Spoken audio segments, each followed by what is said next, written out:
volta com o nosso Juriscast, o nosso podcast do direito, aquele que te informa direito. E hoje, diretamente da Tribuna Mix TV Rádio Web, eu, Yolanda Ferro, estou com um convidado muito especial, um jovem promissor, um jovem advogado, que é conciliador do Tribunal de Justiça e que também está atuando no direito bancário.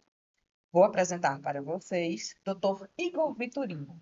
Doutor Igor Vitorino, seja muito bem-vindo. É muito bom tê-lo aqui conosco, doutor Igor. É uma honra muito grande recebê-lo nos nossos estúdios para nós falarmos sobre o direito bancário.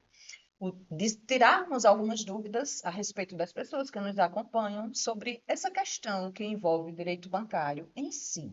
Muitas pessoas pensam que o direito bancário está voltado apenas para instituições, apenas para bancos, apenas para grandes instituições financeiras. Mas o direito bancário ele está nas nossas relações diárias.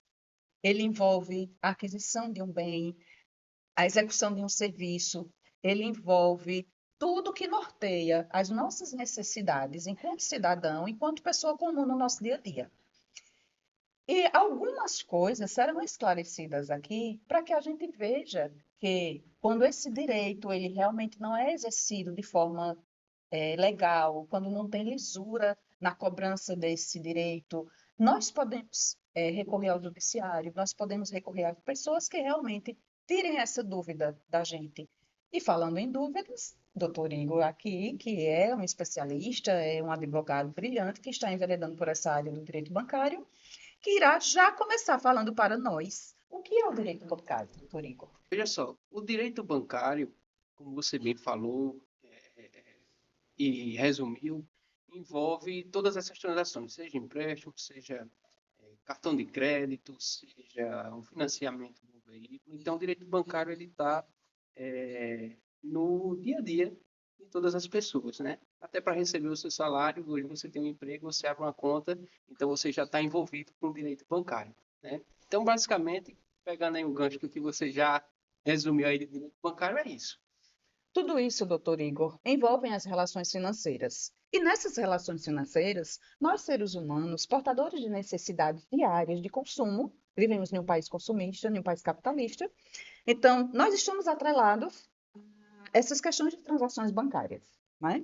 Então, como agirmos diante de um serviço que está sendo nos ofertado sem que a gente tenha contratado nessa rede bancária? Digamos, por exemplo, você vai para a sua caixa de correio e você se depara com um recebimento grátis de um cartão de crédito, sem que você tenha solicitado. Nesse caso, todo serviço, Código de Defesa do Consumidor, ele é claro nisso, diz que é uma prática abusiva, né? Solicitar o banco encaminhar para a residência da pessoa qualquer tipo de produto ou serviço que não foi solicitado, ou seja, sem a prévia autorização. Então, isso é uma prática abusiva, tá? Você não é obrigado a ficar com aquele cartão, você pode devolver à instituição bancária ou simplesmente descartar ele, porque ele vem bloqueado, né? Não está desbloqueado. Então, essa conduta da instituição financeira de encaminhar um produto ou um serviço sem prévia autorização do consumidor é uma prática abusiva de ser caçada. Porque, de certa forma, é como se aquela instituição financeira estivesse lhe induzindo a fazer uso de determinado serviço sem que você tenha solicitado. Perfeito. Você não tem a necessidade daquele serviço. Então, chegou a ser ofertado para você, aí você cai, né, naquela questão da facilidade do serviço que já está ali e você desbloqueia. Quando você desbloqueia aquele cartão, automaticamente é como se você realmente tivesse solicitado, porque você já começou a fazer uso. Então, você já fica atrelado àquela instituição financeira. Sim. Então, quando você não desbloqueia, é porque você não quer aquele serviço, você não aceita. Isso gera algum dano moral? Veja só, Yolanda, nesses casos depende muito do entendimento do magistrado, essa questão do dano moral. Porque tem situações que dá, realmente, né? E tem situações que os magistrados entendem que a entrega do cartão, talvez por si só, ela não geraria nenhum constrangimento, nenhuma lesão ao direito de personalidade do cidadão, certo? Então, assim, 100% de certeza a gente não tem se dá ou não, vai muito do entendimento do magistrado, mas que é considerado, sim, uma prática abusiva e deve ser rechaçada. Isso aí, acredito eu, que o dano moral seria um meio de impedir que as instituições prosseguissem com essa prática, né? Que Para às fazer com vezes que as instituições não fiquem fazendo isso de forma corriqueira, isso né? Porque exatamente, às vezes uma pessoa que tem conhecimento sabe que não recebe, não fez aquele pedido, o pedido chegou e ela descarta. E outra pessoa, por talvez não ter tanta informação, pegou aquele objeto, pegou aquele cartão de crédito e começou a fazer uso, sim, e né? principalmente se for um consumidor que não seja bem, vamos dizer assim, educado financeiramente, seja uma pessoa Sei, que já está passando por uma por uma dificuldade, dificuldade às financeira, vezes está precisando de um dinheiro, recebe um cartão em casa e ali ela já vê a oportunidade de utilizar. Só que o banco, ao enviar para uma pessoa, né, nessa situação, pode estar afundando ela mais na questão de uma dívida financeira, de algum problema quando financeiro que não venha tem uma passar. programação financeira, uma educação financeira, então qualquer suporte, entre aspas, vai fazer com que aquela pessoa se endivide mais ainda, Exato. não é? Falando em suporte, doutor Igor, e falando sobre serviços bancários, quando acontecem alguns empréstimos indevidos, muitas vezes, principalmente com pessoas de mais idade, que são aqueles empréstimos diretamente na conta das pessoas aposentadas. Como proceder? É, digamos que o meu pai foi para o banco fazer a retirada da sua aposentadoria. Quando ele chegou no banco, ele não viu que, ele percebeu que não estava o valor integral do valor que ele tem que fazer a retirada. Procurou saber do gerente. O gerente disse: Olha, tem um empréstimo aqui que foi feito na sua conta. Ele disse: Mas eu não fiz esse empréstimo. E aí, como proceder? Yolanda, veja bem, nessa situação, a primeira coisa é abrir uma reclamação junto à instituição financeira, né? Lá eles vão dar algum documento de que você fez aquela reclamação Uma e reclamação administrativa. administrativa, exatamente. Uhum. E aí eles vão pedir algum prazo para dar uma resposta, eles vão analisar, né, a documentação que está lá no sistema deles, o contrato, a documentação pessoal, a assinatura, e vai na análise dele dizer se é um empréstimo devido para eles ou não, se foi regularmente contratado, né? Mas o consumidor, tendo a certeza de que não fez, ele vai pegar a resposta dessa reclamação, vai puxar lá o extrato para verificar se o dinheiro caiu ou não caiu na conta, entendeu? E inicialmente seria interessante que buscasse o Procon, porque é um órgão que vai tentar resolver a situação de forma mais rápida, Uhum. mas caso não resolva no Procon, essa pessoa ela pode ainda ingressar com ação judicial, né? Aí demora um pouco mais, mas é uma possibilidade também, né? E aí, de posse desses documentos do extrato, viu lá que o dinheiro caiu. Primeira coisa, não mexe nesse dinheiro, né? Fala com um advogado de confiança, né? Procura para pedir a orientação correta e aí ele vai preparar o processo, provavelmente vai pedir para depositar em juízo esse valor, para que esse valor fique lá até que o processo se resolva, Resguardadozinho, né? resguardadozinho. Mostrando que não solicitou, que está agindo com Isso, boa fé. exatamente. E aí esse processo vai ser analisado na justiça, né? Se for o caso, vai ter prova pericial para a questão da autenticidade Assinatura, daquela da assinatura. documentação. Isso. E realmente constatando que houve a fraude, né? Vai vir uma sentença dizendo isso, fundamentada, e o banco ele vai ter que devolver os valores que foram descontados da aposentadoria daquela pessoa e devolver de forma dobrada, porque foi Uhum. pago, foi Foi cobrado de cobrado de maneira forma indevida. indevida e ainda tem uma indenização também por danos morais diante de todo o transtorno que o consumidor passou. Isso é muito interessante para as pessoas que estão nos acompanhando terem o conhecimento disso, porque às vezes tem essas situações em casa, principalmente com pais, com pessoas de mais idade, e de repente ficam satisfeitas com a resposta que o banco dá, não é?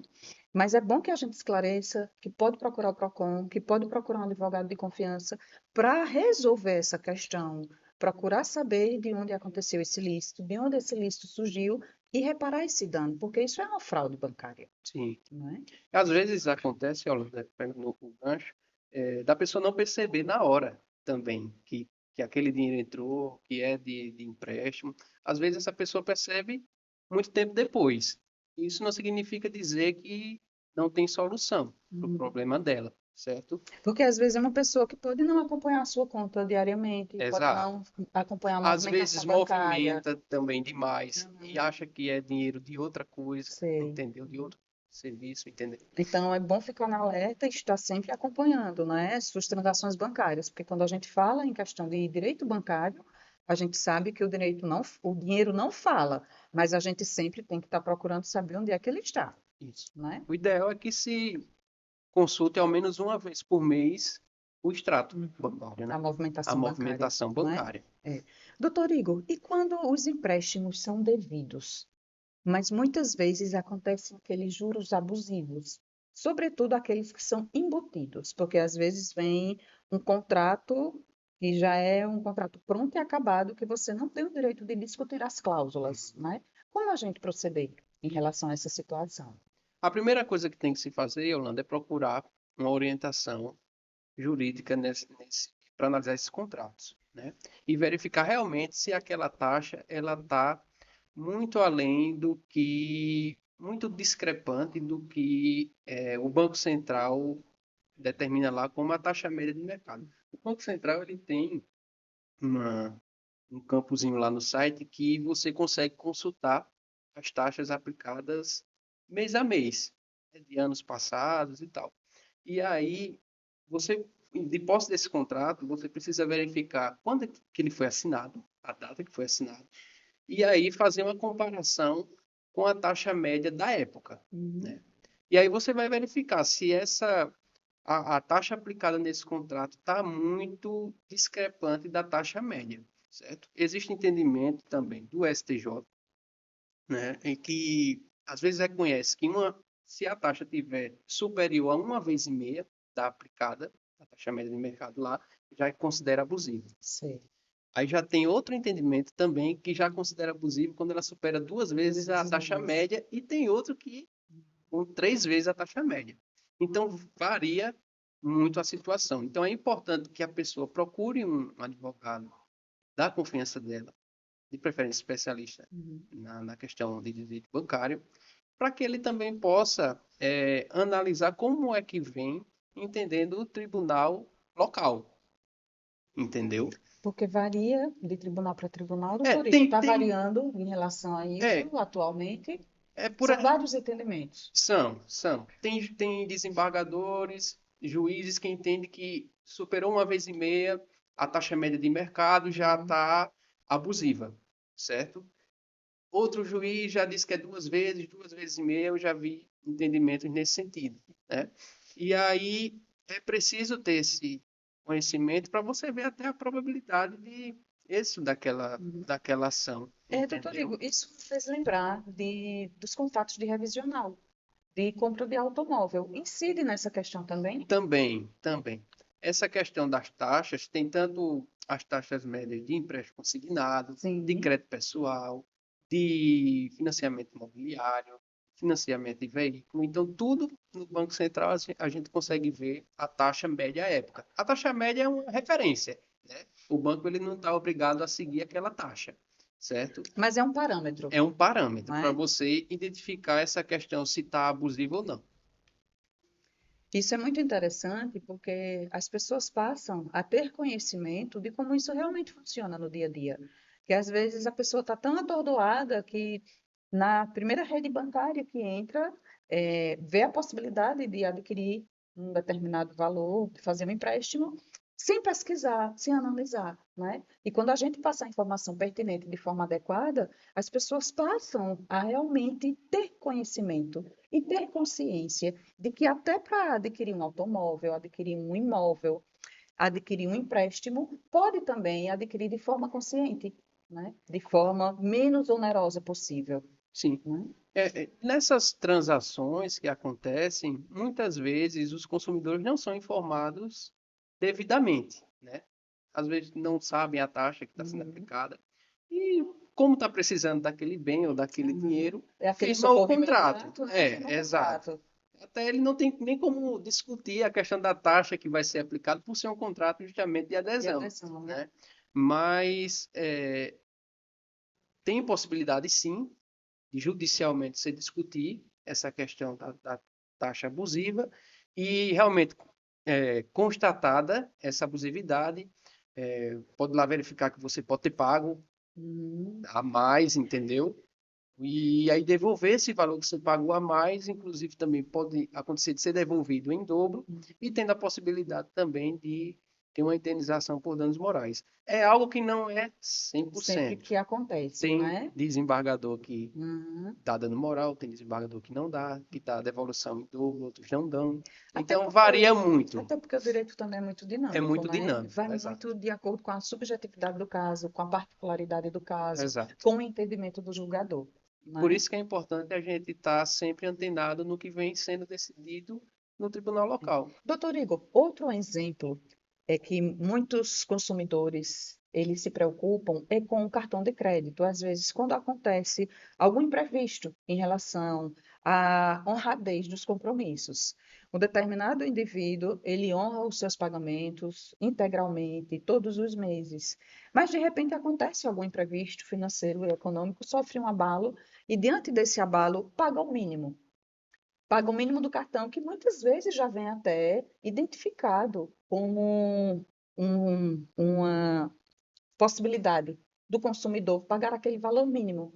Só que no próximo mês, além do valor das compras normais, habituais, da fatura do cartão, vem valores exorbitantes, acima daquele mínimo que ele pagou, do restante que ficou. Ele procura saber da rede bancária e falam a respeito de um rotativo que foi gerado por não ter pago o valor integral. Ora, se o próprio cartão deu a possibilidade de pagar o valor mínimo, aí se descobre também que tem juros abusivos em relação a isso. Como proceder em relação a essa situação? Nessa situação, tem que ser analisado caso a caso, né? Tem que verificar se realmente o juro está abusivo ou não, né? A taxa mensal e a taxa anual. E havendo essa questão do juros abusivo, normalmente é possível revisar ela judicialmente, né? Discutir essa questão da taxa judicialmente e aí fazer um recálculo daquela dívida e aí, consequentemente, a pessoa, constatando a abusividade, ela vai pagar menos, né, naquela fatura. Então, assim, o que se aconselha é que as pessoas elas paguem a fatura completa, né?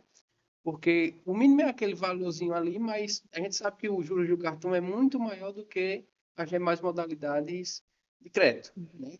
O consignado, a taxa é baixíssima porque já desconta na folha, então tem melhores condições. O empréstimo pessoal é alta, a taxa de juros também, mas ela é menor do que a do cartão de crédito.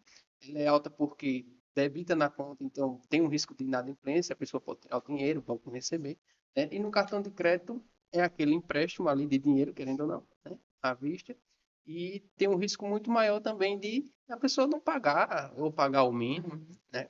Então, assim, o cartão ele tem que ser utilizado com responsabilidade, né? Primeiramente. Como toda e E qualquer transação, transação voltada ao né? direito Mas financeiro. assim, havendo abusividade naqueles juros, né? É possível discutir, né? Analisando direitinho e aí fazer um recálculo o que acontece muito, Yolanda, já aqui pegando o gancho, você está falando de cartão de crédito, às vezes acontece o parcelamento automático das faturas, né? Inclusive já aconteceu comigo Sei. essa questão, não sei se já aconteceu com você, mas quando você paga o mínimo, existe até uma resolução do Banco Central, não É vou uma saber nova o norma do número. Banco Central agora, não Tem é? uma resolução deles, não vou saber o número certo, porque eu não gavo essas coisas. Uhum. Mas existe uma resolução que ela autoriza a parcelar, certo? Só que assim, não é uma imposição do banco, que é o que geralmente acontece. O banco ele parcela de forma impositiva. Você não pagou, no outro mês você vai ver lá, Já vem o já parcelamento. vem o parcelamento.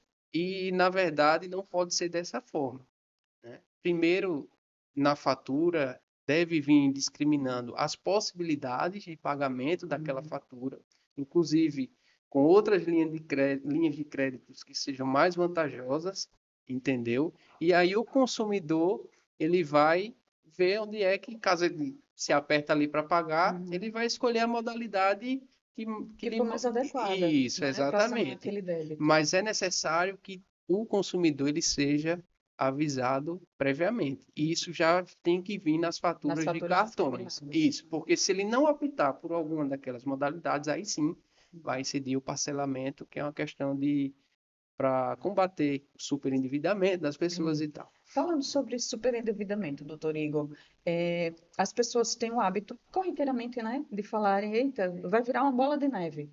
Se por acaso eu não resolver isso aqui agora, vai virar uma bola de neve. E algumas pessoas, para tentar evitar esse virar uma bola de neve, fazem um empréstimo para quitar o cartão. Seria viável essa situação, essa solução? Olha, analisando caso a caso, pode ser que sim. Por exemplo, se a pessoa tiver a possibilidade de pegar um empréstimo pessoal, vai ter taxas menores de juros. Hum.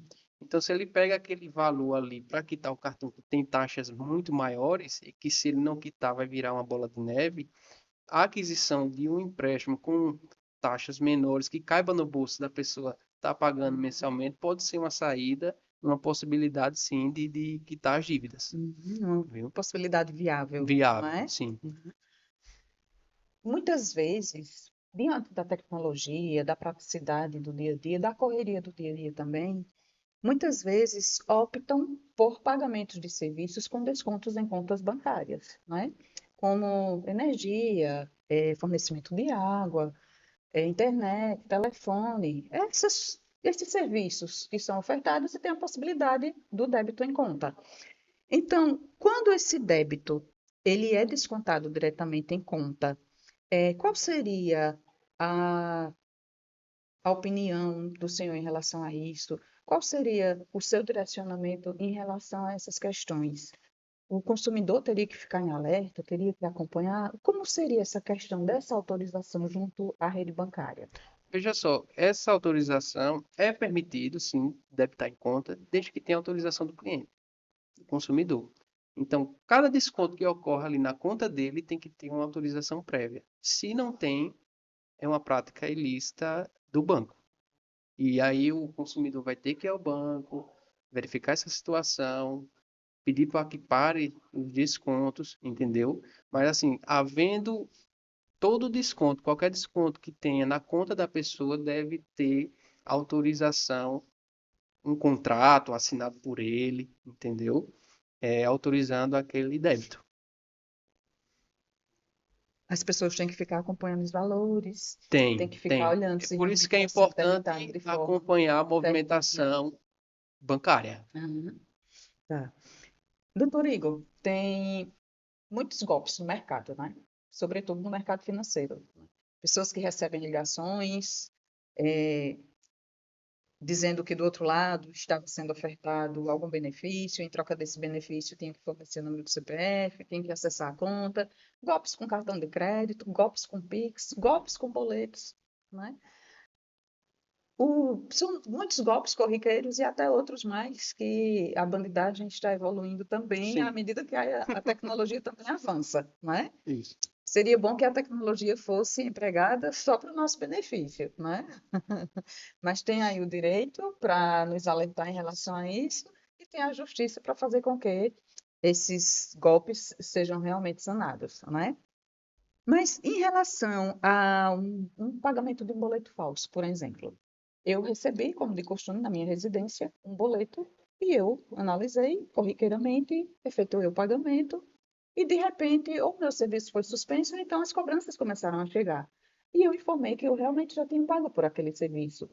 Quando a operadora do serviço foi verificar, disse que o serviço, o pagamento não tinha sido efetuado, né? Então, eu constatei que eu tinha pago aquele serviço com um boleto falso, acreditando ser um boleto verdadeiro. Uhum. Como agir, doutor Igor, nessa situação? É, antes de a gente realizar qualquer tipo de pagamento, é importante a gente conferir os dados da, de quem vai receber o valor, né?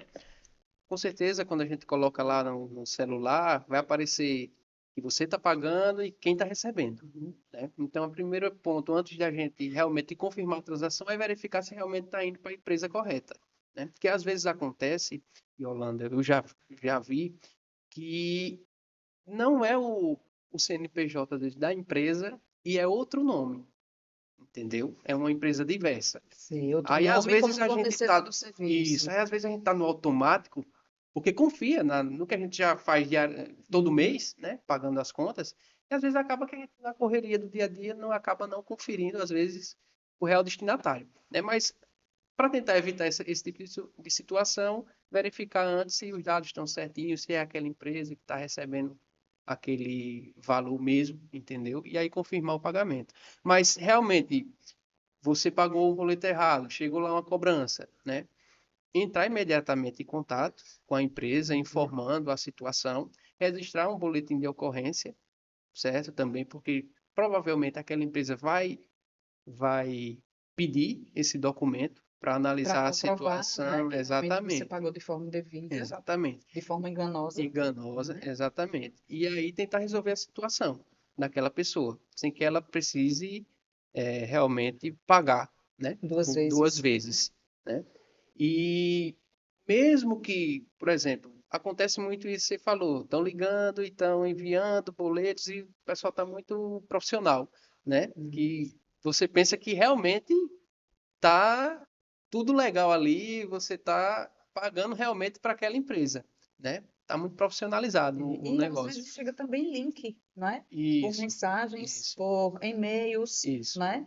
A tecnologia está avançando muito e a bandidagem está se Sim, beneficiando com isso sim. também. E é muito importante fazer o alerta para quem está nos ouvindo que você só pode apertar em um link que você tenha conhecimento. Você só deu os seus dados para uma transação eletrônica se você realmente tiver confiança naquela pessoa que está tendo contato com você e que antes de você efetuar o pagamento de um boleto, você verifique também todos os dados daquele boleto. Isso acontece muito, doutor Igor, também em relação ao golpe do Pix, Sim, não é? exatamente. Como proceder em relação a essa questão do golpe do Pix? Como agir? Quando eu estou vendo que eu estou sendo lesado, uma pessoa entrou em contato comigo para efetuar determinada transação e, de repente, teve aquele Pix que foi enviado Uhum. e eu vi que realmente não era para a pessoa devida e, depois de efetuar a transação, verificar que realmente Uhum. cai em um golpe. Só complementando antes de entrar nessa situação, a questão do boleto, né? As empresas, elas também tomam conhecimento de alguma forma de que está acontecendo esse tipo de irregularidade, que estão falsificando como se fosse da empresa.